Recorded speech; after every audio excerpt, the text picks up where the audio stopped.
enfrentar o Bolívar na altitude, um jogo dificílimo que nós sabíamos que seria o jogo mais difícil da fase de grupos do Mengão.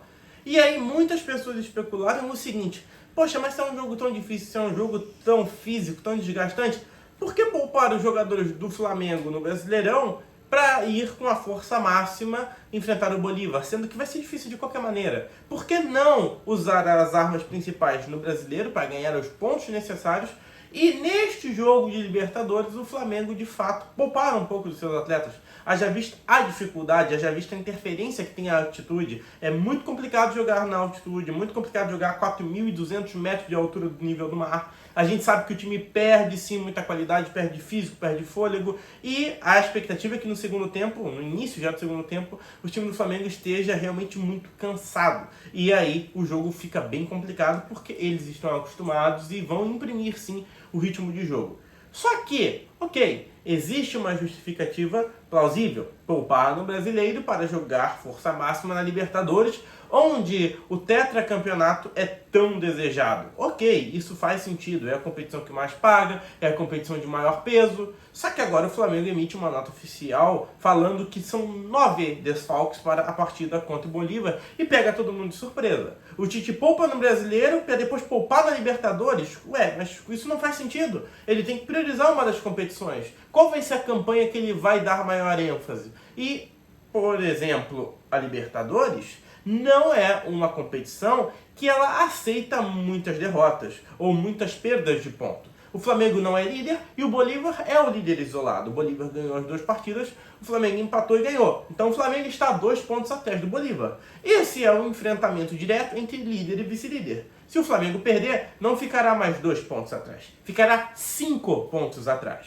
E ok, tem a parte fisiológica, tem a parte do treinamento, mas conforme o próprio Vampeta falou na Jovem Pan Esportes, eu colocaria a cavalaria máxima. E aí perguntaram: mas você vai contrariar fisiologista? Aí a resposta do Vampeta, ela é cômica, mas muito lógica. Amigo, o fisiologista é do clube. Se eu perder 2, 3 jogos, eu vou ser demitido e o fisiologista vai ficar. Então eu tenho que prezar pelo que é meu. E eu entendo que seja mais ou menos por aí. E não faz o menor sentido você poupar os jogadores no Brasileirão e não colocá-los para jogar na Libertadores. Você está poupando os jogadores das 2 competições que o Flamengo está disputando atualmente. Ou seja, é férias? Tá ganhando para não fazer nada? Tá, Jorge, mas quem são esses caras que não estão jogando? Bom, o Cebolinha e o Gabigol, eles já são desfalques de qualquer maneira, todo mundo sabe disso. O Gabigol está suspenso e o Cebolinha teve uma lesão. Aí os outros 2 que estão aí impossibilitados de jogar seriam o Alan, que teve uma lesão confirmada, e o Léo Pereira, que está com um quadro gripal. O Alan, gente, teve até uma brincadeira de um torcedor que ele escreveu assim: Alan está com sintomas de aposentadoria. Porque, cara, ele não tem uma sequência de jogos. O Alan começa a jogar, ele se lesiona. O Alan começa a jogar, ele tem desgaste. O Alan começa a jogar, ele tem diarreia, desinteria, dor de cabeça, queda de cabelo. Cara, ele não joga. O Alan, ele simplesmente não joga. Então é difícil ter esse atleta no seu elenco. E quais são os outros? Os outros, senhoras e senhores, são jogadores que são bem pouco importantes para o Flamengo. Eric Pulgar e Arrascaeta, que formam o meio-campo do Flamengo. Aí, fora isso, o Ayrton Lucas, que é o lateral esquerdo. O lateral direito, Varela, que também não vai jogar. E por fim o Pedro. Então o Flamengo tem aí 9 desfalques, sendo que 5 são titularíssimos. Aliás, 6 se contar o Léo Pereira.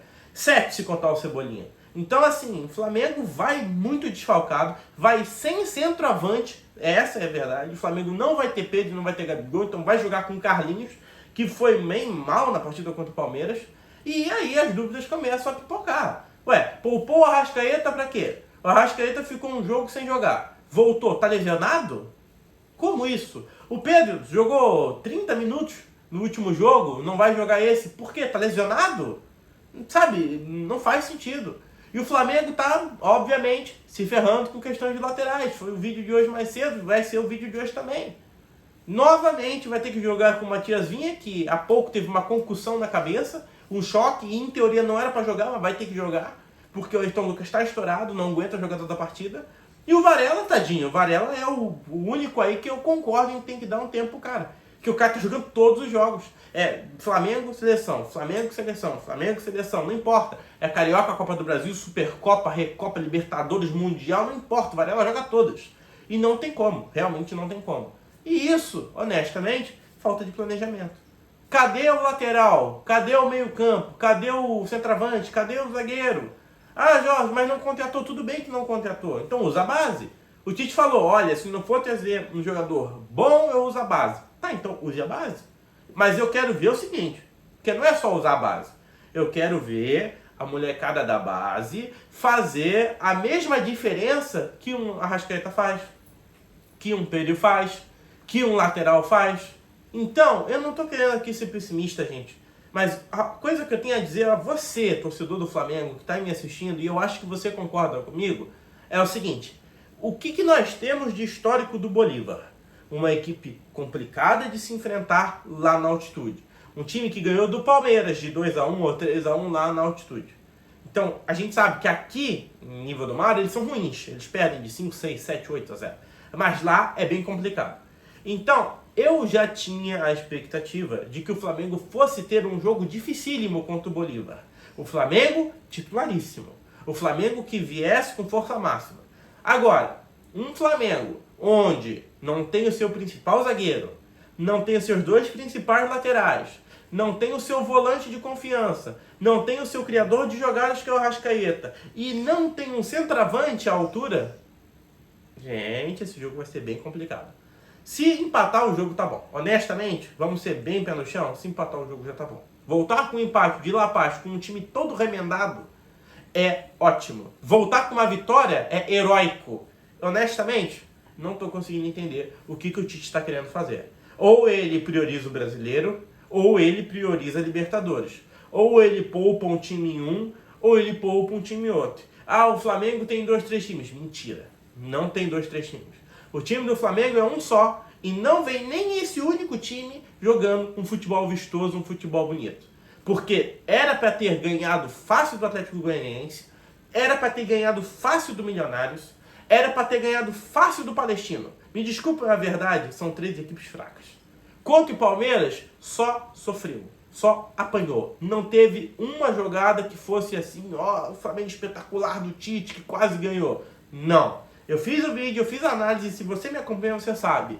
O Tite mais tentou obstruir o Abel, mais tentou não tomar gol, do que realmente construir e fazer o jogo dele. Então o Flamengo, muito abaixo. Um Flamengo que deixa muito a desejar. E se não abrir o olho, a coisa vai ficar difícil. Bom, esse é o vídeo. Quero saber o seu comentário, a sua opinião sobre as estratégias do Tite. Se você concorda comigo ou se não. Se inscreve no canal e deixa o seu like. Fui!